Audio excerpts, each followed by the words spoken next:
नमस्कार all students, all guys, all of you. जैसा कि हमने पिछले वीडियो में बताया था, ग्लिम्सेस ऑफ द पास्ट, अतीत की झलकियों के 2 पॉइंट्स क्लियर कर दिए थे। अब थर्ड पॉइंट जो ब्रिटिश रूल है उसको क्लियर करना है, उसको मेंशन करना है। तो मैं आग्रह करता हूँ जितने भी स्टूडेंट हैं अपने कॉपी पेन लेकर बैठ जाएं और किताब खोल लें। जैसा जैसा हम पढ़ाते हैं वैसा वैसा आप समझिए, जो कठिन वर्ड्स हैं उसको जो है लिख लीजिए और मेंशन करिए, ठीक। और इस कहानी को समझिए, सबसे ज़्यादा ज़रूरी है समझना।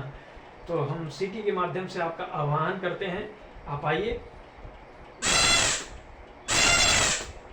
ओके, सीटी भी बज चुकी है, आप आइए और पढ़िए। तो हम स्टार्ट करते हैं। ब्रिटिश रूल, थर्ड पॉइंट है 1765 to 1836। रिलीजियन लीडर्स, जो धार्मिक नेता थे, रिलीजियंस लीडर्स जो धार्मिक नेता थे, प्रीच्ड, उपदेश दिया करते थे, ideas like untouchability and child marriage, जो छुआछूत होती थी और जो बाल विवाह होते थे उस पर वो उपदेश दिया करते थे। कौन? हमारे देश के जो कौन थे? रिलीजियंस लीडर, धार्मिक नेता थे। और क्या बोलते थे उन लोग के बारे में थोड़ा समझिए। एनीवन हु क्रॉसेस द सील्स लॉज हिज रिलीजियन, जो भी समुद्र पार कर जाएगा, सीज का मतलब समुद्र, कोई भी जो क्रॉस कर जाएगा वो ये मान लीजिए धर्म से गया, वो धर्म को अपना नष्ट कर दिया, वो धर्म के बाहर हो गया। और कुछ कहते थे all the misery in the world is due to women. कितनी गलत बात है। ये लोग कहते थे कि संसार में जितना भी जो कुछ भी दुख है, सैड है, माइजरी है, उसका कारण ओनली औरतें हैं, महिलाएं हैं। अब बताओ, महिलाओं की इतनी ज़्यादा बुराई कर दी, तो ये बहुत गलत दिशा पर अपना भारत था उस टाइम पर, इसी वजह से इसको भुगतान करना पड़ा। बहुत सारे मार्टियर्स हुए, शहीद हुए। और फिर आगे हम देखते हैं, the truth was that Indians had lost self respect, the British scorned them. और ये बात सत्य है कि जो अपने इंडियंस थे, नेटिव लोग थे, वो अपना आत्मसम्मान खो चुके थे। यानी आत्मसम्मान जो उनका था, जो उनका सम्मान, रिस्पेक्ट था, वो बिल्कुल खो दिए थे। क्यों? क्योंकि the British scorned them, British के जो लोग थे उनका तिरस्कार, अपमान किया करते थे। ओके, बीइंग मर्चेंट्स, और जो व्यापारी थे, कौन व्यापारी? ब्रिटिश वाले। The British wanted quick profits, और वो ब्रिटिश व्यापारी जो थे वो बहुत जल्दी मुनाफा कमाना चाहते थे। Their heavy taxes force farmers to abandon their fields, और उन्होंने फिर क्या चाल चली कि जो टैक्स था, भूकर, भूमि का कर, यानी जो जमीन का टैक्स था, उसको हैवी कर दिया, बढ़ा दिया। तो जिससे उस टैक्स को अपने इंडियन के लोग, इंडियन किसान नहीं भर पाते थे, और उस टैक्स के कारण अपनी अपनी जमीनों को यहाँ के जो पीजेंट किसान फार्मर थे वो छोड़ रहे थे। Okay, The native are unworthy of the trust, incapable of the honesty। और जो अंग्रेज थे वो कहते थे यहाँ के जो मूल निवासी हैं अनवर्थी हैं, असक्षम हैं, यानी किसके? विश्वास के अयोग्य हैं। अनवर्थी का मतलब अयोग्य हैं। इनकेपेबल ऑफ ऑनेस्टी, और ईमानदार में अक्षम हैं, यानी वो सक्षम नहीं, ईमानदारी है ही नहीं, ऐसा वो बोल रहे थे। To your honor, but I am honest। सत्य ये है कि हमारी सरकार सही है, बट लेकिन I am honest, हम लोग भी ईमानदार हैं। But your men, लेकिन कुछ लोग जो है कहते थे अपने इंडियन के, taking all my crop, मेरी फसलें तो सब पूरी आप ही लिए जा रहे हैं। तो अंग्रेज कहते थे you are still in arrears, आप कर्जदार हो। यानी जब टैक्स मांगने आया करते थे अपने देश के किसानों के पास अंग्रेज अधिकारी जो है, अंग्रेज कर्मचारी टैक्स मांगने आया करते थे, तो वो कहते थे, इंडियंस लोग जो कहते थे कि अरे सब फसलें तो सब तुम्हारे लोग लिए जा रहे हैं, और तो अंग्रेज कहते थे you are still in arrears, आप कर्जदार हो, if you don't pay next week, अगर तुमने अगले सप्ताह तक ये कर्ज अदा नहीं किया, भुगतान नहीं किया, तो I will send you to jail, मैं आपको जो है सीधा जेल भेज दूंगा। ओके, ऐसा बोलते थे, ऐसी धमकी देते थे। Still the British invented other methods which give them more profits, और फिर कुछ अंग्रेजों ने सोचा कि यार कोई दूसरा तरीका अपनाते हैं, कोई दूसरा फार्मूला मेथड तरीका देखते हैं कि जिससे हम ज़्यादा मुनाफा कमाएं। फिर क्या कहते हैं, the goods manufactured in England, जो भी सामान इंग्लैंड में बनता है, should not have any import duty, उस पर इम्पोर्ट ड्यूटी यानी आयात शुल्क न लगाया जाए। व्हेन जब ब्रॉट इनटू इंडिया, जब वो इंडिया लाया जाए तो उस पर इम्पोर्ट ड्यूटी ना लगाया जाए। ए गुड आइडिया, एक बोलता हाँ अच्छा विचार है। The East India company's laws begin to cripple Indians industries, और जो ब्रिटिश कंपनी थी, ब्रिटिश ईस्ट इंडिया कंपनी थी, वो लगातार कॉन्स्टेंटली हमारे इंडियन इंडस्ट्रीज को बिल्कुल अपंग किए दे रही थी।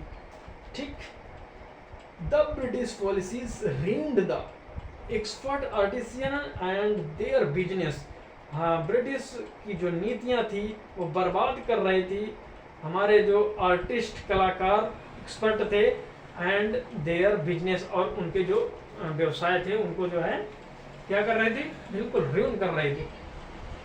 फिर इसके बाद देखिए नेक्स्ट पॉइंट है राम मोहन राय, 1772 1833, यानी 1772 से 1833 के बीच की जो घटना है राजा राम मोहन राय की। ठीक, फिर ये क्या बोलते हैं, Ram Mohan Roy a land man from Bengal. Ram Mohan Roy ये बंगाल के निवासी थे। कहाँ के? बंगाल के। Understood what was wrong with the country, और वो समझ रहे थे कि हमारे देश में जो गलत हो रहा है अंग्रेजों के द्वारा, उस चीज़ को ये समझ रहे थे। Let us not despise ourselves, लेकिन ऐसा नहीं है कि हमें जो है अपने आप को जो है डिस्पाइज करना चाहिए, स्वयं को जो है उपेक्षा करना चाहिए। Our ancient culture is great, हमारी जो प्राचीन सभ्यताएं हैं, संस्कृति है, वो महान है। And we are capable of greater achievements, और हमारे पास महान उपलब्धियां हैं और हम लोग सक्षम हैं। We must first a reform our society, सबसे पहले तो हमें अपने समाज को रिफॉर्म करना चाहिए, सुधारना चाहिए। सुपरस्टिशन हैव बीन रूइनिंग अस, और सुपरस्टिशंस का मतलब होता है सुधारना, नहीं सॉरी, अंधविश्वास। ये आपका यहाँ पर होगा सुपरस्टिशंस, नहीं लिखा, ये लिखा, ये ये सुपर यहाँ तक हो गया, और फिर इसके बाद स्टिशंस, ये सन है, लेकिन यहाँ पर यस लगा है तो इस आर को हम नहीं बोलेंगे, तो सुपरस्टिशंस बोलेंगे, सुपरस्टिशंस। ओके, इसको सुपरस्टिशंस का मतलब होता है अंधविश्वास, और हम लोग जो अंधविश्वास के कारण हैं बिल्कुल बर्बाद हो रहे हैं। कौन कहते हैं? राम मोहन राय जी कहते हैं।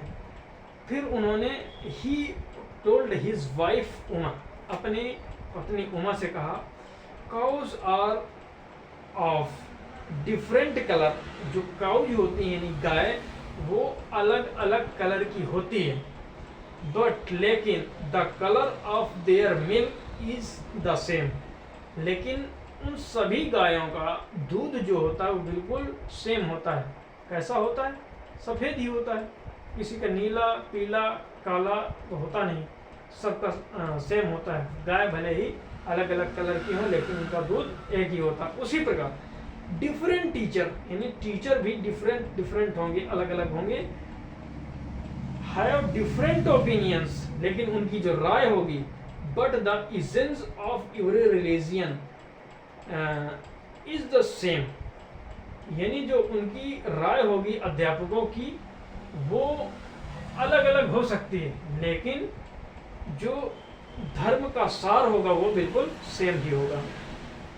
फिर आगे ये क्या बोलते हैं, he was attract by science and modern knowledge, यानी साइंस का मतलब विज्ञान और मॉडर्न नॉलेज का मतलब नवीन ज्ञान। ये जो राम मोहन राय जी थे ये बड़े आकर्षित थे विज्ञान से और नवीनतम ज्ञान से। Knowledge should be practical and scientific, क्योंकि ज्ञान जो होता है वो प्रैक्टिकल, प्रायोगिक और साइंटिफिक, प्रमाणिक होता है। ठीक, तो ये इस चीज को मानते थे राम मोहन राय। और फिर इन्होंने क्या कहा, he crossed the seas and went to England, और इन्होंने समुद्र पार करके इंग्लैंड गए। टू सी व्हाट, वो देखने के लिए क्या, made the British powerful there, he told them, कि मतलब ब्रिटिश वाले ये पावरफुल कैसे हो गए, क्यों हो गए, ये बताने के लिए we accept you as rulers, और वहाँ जाकर ये कहते हैं हम आपको रूलर मानते हैं, आपको जो है शासक स्वीकार करते हैं, and you must accept us as subject, और आपको चाहिए, आपको भी स्वीकार करना चाहिए जैसा कि प्रजा।